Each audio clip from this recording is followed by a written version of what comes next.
Père et du Fils et du Saint-Esprit, ainsi soit-il. Aujourd'hui, nous fêtons un des saints les plus populaires. Le tombeau de Saint-Martin fut un lieu de pèlerinage aussi célèbre que celui de Saint-Jacques, pratiquement, et presque aussi fréquenté que celui des lieux saints. Il est né en 315, donc juste après la paix qui a été donnée à l'Église par Constantin, par son édit de tolérance en 313, et il est mort en 400. Autrement dit, il est arrivé à une époque, le bon Dieu l'a suscité, à une époque où le paganisme était encore très implanté, partout, mais surtout dans les campagnes, à la différence par exemple de Saint François, qui était en pleine terre de chrétienté. Et le paganisme régnait, d'une part c'était le paganisme druidique, qui n'avait pas été supplanté par le paganisme païen, pas le paganisme latin, mais le paganisme latin était là aussi. Et tout cela constituait un très gros obstacle à l'avancement de l'Évangile. Et à ce titre, Saint Martin, qui est apôtre des Gaules, est aussi un excellent modèle pour nous à notre époque, où nous sommes de l'autre côté de la montagne, si l'on peut dire, c'est-à-dire après le sommet de la chrétienté. Nous sommes sur le versant de la déchristianisation et nous aspirons vers la rechristianisation. C'est là toute la raison d'être, notre raison d'être déjà comme chrétiens, mais aussi la raison d'être des militants pour faire régner notre Seigneur dans la société.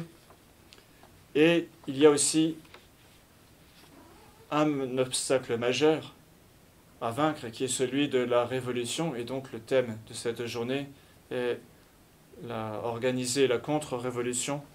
Et donc il sera bien utile pour nous de contempler ce modèle qui est à la fois si beau et si sympathique, le modèle de Saint Martin, donc qui est né d'une famille païenne en Hongrie, et dès son jeune âge, il a tout de suite été attiré par la foi chrétienne. Il en voyait des exemples autour de lui, des chrétiens, ça l'a attiré, et il n'avait pas 10 ans que déjà il aspirait même à la solitude des ermites.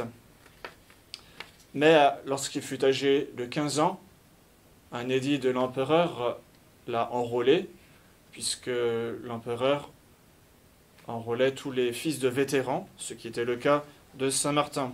Et là, même si ce n'était pas une réponse à ses aspirations, il a été un soldat modèle. Sa conduite a été toujours exemplaire. Il a donc servi quelques années dans l'armée. Et finalement, il a demandé à pouvoir se retirer, ce qui lui a été accordé. Et son service militaire, si l'on peut dire, ces opérations avaient lieu en Gaule. On voit comment la Providence l'avait déjà conduit sur ce qui devait être son champ d'apostolat. Encore catéchumène à Amiens, alors qu'il était approché par un pauvre qui mourait de froid, il a coupé en deux son manteau et en a donné la moitié à ce pauvre. Alors pourquoi la moitié? Parce que les Romains ne possédaient que la moitié, n'étaient propriétaires, si l'on peut dire, que de la moitié de leurs vêtements. Sinon, il aurait tout donné, bien sûr. Et notre Seigneur lui est apparu la nuit suivante pour le remercier de l'avoir revêtu, puisque tout ce que vous ferez au plus petit d'entre les miens, c'est à moi que vous l'aurez fait. Et là, c'est un trait que l'on va retrouver chez Saint Martin tout au long de son épiscopat, c'est sa grande charité, sa grande compassion pour les pauvres. Et donc il va se retirer auprès de Saint-Hilaire, le grand évêque de Poitiers, dont il deviendra le disciple. Et lorsque Saint-Hilaire sera envoyé en exil, Saint Martin va se retirer cette fois-ci dans un véritable ermitage. Il fera l'apprentissage de la vie monastique et rejoindra Saint-Hilaire une fois que celui-ci sera revenu de l'exil mais c'est pour être peu de temps après enlevé, on peut dire, par ruse pratiquement, par le peuple de Tours qui voulait en faire son évêque, et Saint-Martin donc s'est laissé faire. Et là, il va se retirer encore, il ne sera pas au centre de la ville de Tours, mais il va se retirer à l'écart pour continuer à mener avec des disciples une vie monastique dans cette célèbre abbaye de Marmoutier. Et là, en tant qu'évêque, il va se signaler par, comme on l'a vu, une grande charité. On voit par exemple comment un jour qu'il a été approché par quelqu'un qui se plaignait de ce que dans la maison il y avait une épidémie qui était en train de décimer les uns après les autres les membres de sa famille. Saint Martin va se mettre en prière pendant plusieurs jours, il va jeûner et il va obtenir la cessation du fléau. Et pour remercier Saint Martin, le père de famille veut lui donner une somme considérable. Saint Martin refuse. Il dit que l'Église doit vivre pauvrement et que les richesses doivent aller aux pauvres. Et c'est ce qu'il a fait. Il a donc fait distribuer aux pauvres cette somme qui lui était destinée. Il se signalera aussi par des guérisons miraculeuses, par beaucoup d'aumônes, et puis un zèle qui va le pousser à parcourir toutes les provinces de la Gaule, non seulement son diocèse de Tours, mais toutes les provinces de cette grande nation, pour y extirper le paganisme. Et donc là, je vais m'attarder maintenant à cette deuxième phase de sa vie, où nous voyons le lutteur. Et il va lutter contre quoi? Contre le royaume de Satan, puisqu'au fond, ce n'est que ce royaume-là qui s'oppose au règne de notre Seigneur Jésus-Christ. Et au péril de sa vie, là où il passera, il renversera les idoles, brûlera les temples, rasera les bois sacrés. On rapporte qu'un jour où il s'apprêtait à couper un arbre réputé sacré, les païens, qui évidemment s'y opposaient, lui ont dit c'est d'accord, mais à condition que vous vous mettiez sous l'arbre, à l'endroit où il tombera. Et Saint Martin se met en prière. Et au bout de quelque temps, il dit c'est entendu. Et donc, il avait reçu la réponse de Dieu qu'il interviendrait. Saint Martin donc reste en prière, et au moment où l'arbre tombe, se penche vers lui. Il finit par être repoussé et tombera dans l'autre sens. Donc on voit comment il s'est signalé par son courage et comment le bon Dieu a béni son courage par une protection toute particulière. C'est un exemple parmi beaucoup d'autres. Mais de façon générale, si les païens, les druides ou les plus acharnés du paganisme étaient opposés à lui, de façon générale, au contraire, le peuple a accueilli avec joie l'annonce de la bonne nouvelle, de l'Évangile. Et pour ces âmes de bonne volonté qui sont nombreuses, Saint Martin va se signaler par, encore une fois, ses miracles et ses guérisons. Et à chaque fois qu'il avançait sur le territoire, il laissait quelques religieux de sa compagnie pour fonder un monastère et ainsi consolider l'œuvre qu'il avait entamée par sa prédication. Et souvent, c'est à la place des temples que des églises étaient érigées. On voit aussi son rôle de lutteur non plus simplement en attaquant de front le paganisme, mais aussi auprès de l'empereur. L'empereur Maxime venait de détrôner Gratien, et il était installé à Trèves, aujourd'hui en Allemagne, autrefois en Gaule. Et les partisans de Gratien étaient prisonniers et condamnés à mort. Saint Martin, sachant que la destitution de Gratien était illégitime, va approcher l'empereur. Et d'abord, il va l'approcher, c'est-à-dire se rendre à Trèves, mais il ne voudra pas rencontrer l'empereur.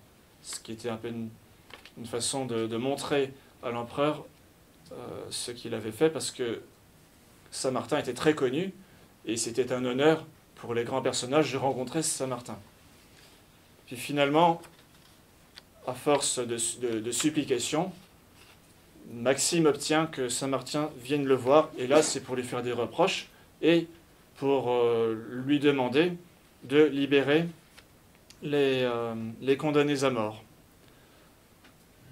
Plus tard, il interviendra aussi, encore une fois, à Trèves, auprès de Maxime de nouveau. Là, cette fois-ci, c'était pour demander la grâce de certains hérétiques, des Priscilliens, que lui-même avait combattus, parce que Saint-Martin était ferme dans la foi, mais seulement, là, il s'agissait d'hérétiques et des priscillianistes qui avaient été poursuivis par le clergé d'Espagne, qui était allé jusqu'à demander la mort de ces hérétiques. Et voyant cette rigidité excessive, Saint-Martin va intervenir et obtenir gain de cause pour ces personnes. Et enfin, donc au crépuscule de sa vie, Saint-Martin, se sentant mourir, va rassembler ses disciples, qui sont tout éplorés, qui le supplient de rester encore sur cette terre.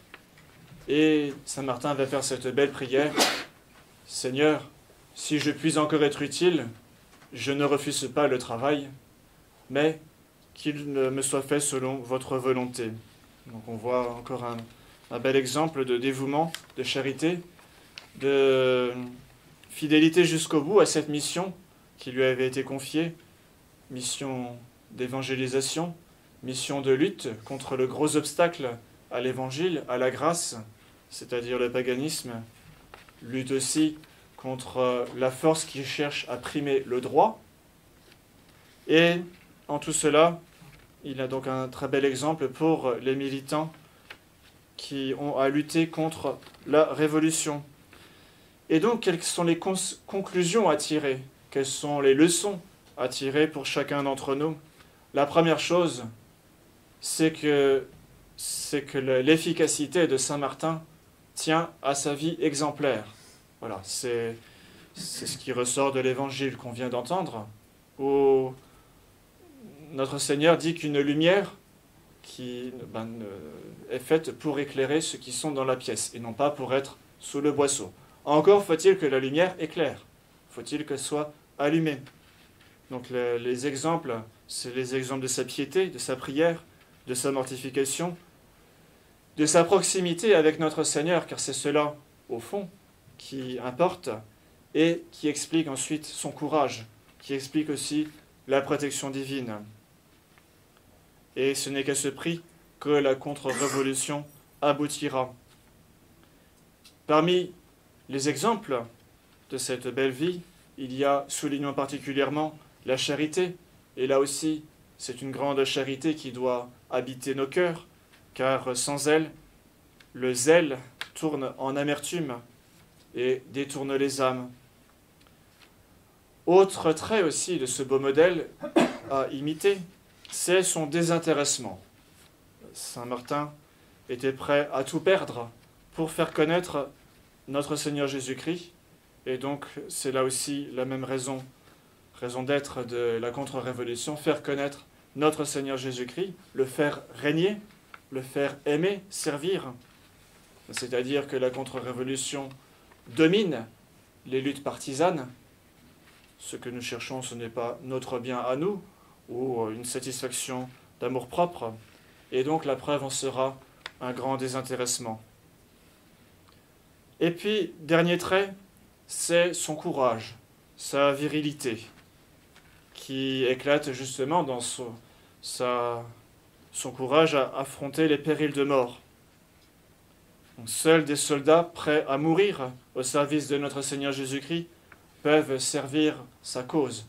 C'est notre Seigneur peut aller jusqu'à nous demander ce sacrifice, mais même sans que cela aille jusque-là, il y a cette mort lente de tous les jours. Je meurs tous les jours, dit saint Paul, Et donc c'est là, à travers les épreuves, à travers ce qui dure dans le temps, que se manifeste le courage, la virilité. Et donc courage, virilité à supporter les épreuves présentes, être prêt à perdre beaucoup. On voit que les circonstances aujourd'hui nous montrent qu'on peut perdre son travail, que l'on peut perdre beaucoup de choses, si l'on est fidèle à notre Seigneur. Et donc le secret de tout cela, c'est la dernière leçon à retenir, eh bien, c'est l'intimité profonde avec notre Seigneur. C'est cela qui explique à la fois sa force et sa douceur. Et notre Seigneur veut revivre en chacun d'entre nous, et ainsi, par nous, par nous, pauvres instruments bien misérables, mais ce ne fera pas sans rien, et donc par nous, triompher de nouveau en France, au nom du Père et du Fils et du Saint-Esprit, ainsi soit-il.